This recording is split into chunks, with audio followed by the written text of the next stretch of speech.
Well, a few weeks ago, we told you that a report had come out accusing Lehman Brothers of using an accounting trick called Repo 105 to hide $50 billion of debt. The collapse of the 158-year-old investment bank was the largest bankruptcy in history. So understandably, there was a significant backlash towards Wall Street when these accounting tricks became public knowledge.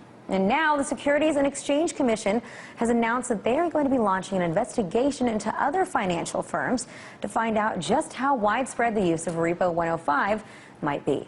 So will we finally get all the answers? Well, here to discuss it with me, I have RT correspondent Anastasia Churkina joining me from our studio in New York. Anastasia, did the SEC give any information as to which other firms directly they'll be investigating and how many they think might be involved? Well, Aliona, the Securities and Exchange Commission actually has not yet disclosed the list of companies that they're trying to investigate. They did, however, we know that they sent out letters to about 24 big companies on Wall Street, insurance companies, asking them to disclose all of the information that is connected to transactions that have to do with temporary transfer of assets out of their firm.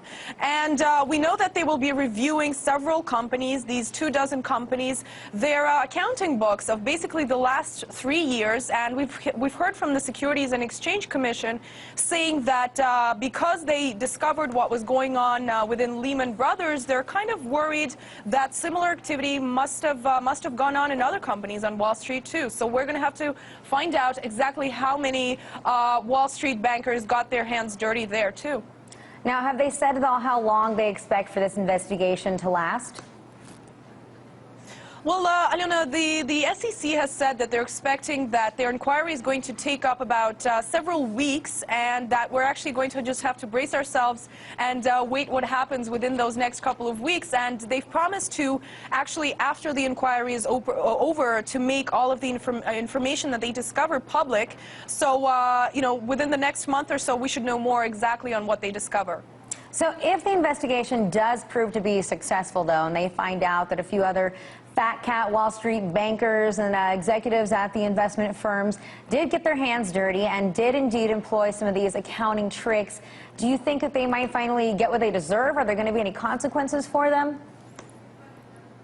Well, Aliona, the Securities and Exchange Commission has a sort of enforcement unit inside it, and if they do discover some sort of red flags, which some analysts are saying is obviously bound to happen when they continue on with this inquiry, all of the suspicious information that they find in the red flags will be sent over to this enforcement unit, which actually has the power to officially charge the people involved. So, yes, it is a possibility that some of the people, if they do discover some certain facts behind how Wall Street exactly was trying to cover up their accounting books, it's possible that some people will end up being held accountable.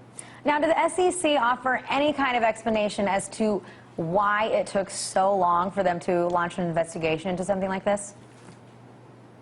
Well, no, they haven't actually given any explanations when it comes to that. But, of course, we've been hearing from many analysts in the United States who have been saying that this type of inquiry should really have started a long time ago, and it should have been something on a much, much broader scale, because now we have the SEC looking into these, you know, into this very, very small aspect of accounting, really trying to find out exactly what was going on in these 24 companies when it comes to their repurchase agreements, but you know, many analysts are saying that it's not just that the inquiry should really focus on more companies and exactly all of the things that they have been up to that led up to the financial crisis. So, and you know, and they're saying if one firm was up to some shady business like Lehman Brothers in this scenario, many analysts are saying that Wall Street companies really don't have secrets from each other. So if one company was up to something shady, some of the others were bound to be doing the same thing.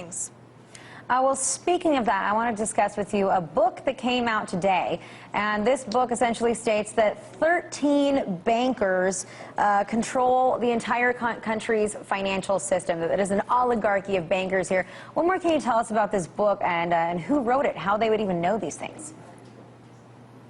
Well, Alona, this book is called 13 Banks, The Wall Street Takeover and the Next Financial Meltdown, and it's written by the former International Monetary Fund chief economist, someone who is a very big expert on financial and economic matters, Simon Johnson, and he co-authored this book with James Kwak. And basically, this book is really getting a lot of attention right now in the United States, because what it talks about is that the too big to fail companies should really be made into smaller companies to be able to avoid a similar and a second wave of the financial meltdown.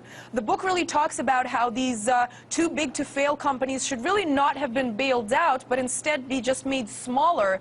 And it's very interesting how they talk. We've mentioned how analysts are saying that it's important to investigate Wall Street on a larger scale, but this book really talks about the problems really coming out from the roots of the financial system in the United States. It talks about how these sort of financial mafia on Wall Street is a sort of oligarchy, and they're saying that the problems are rooted within this thought in the United States that America's gains equal Wall Street gains. So if something goes on Wall Street, Americans will be in trouble and vice versa. And the authors of this book are really saying that this is basically the problem, because if the United States government hadn't really believed this thought too, they would have been able to really understand that it's not the best idea to bail the companies out, but rather make them smaller and let them fail if they have to. All right, that was Anastasia Churkina in New York, and we'll see if some of the Wall Street bankers do indeed get in trouble with the new SEC investigation.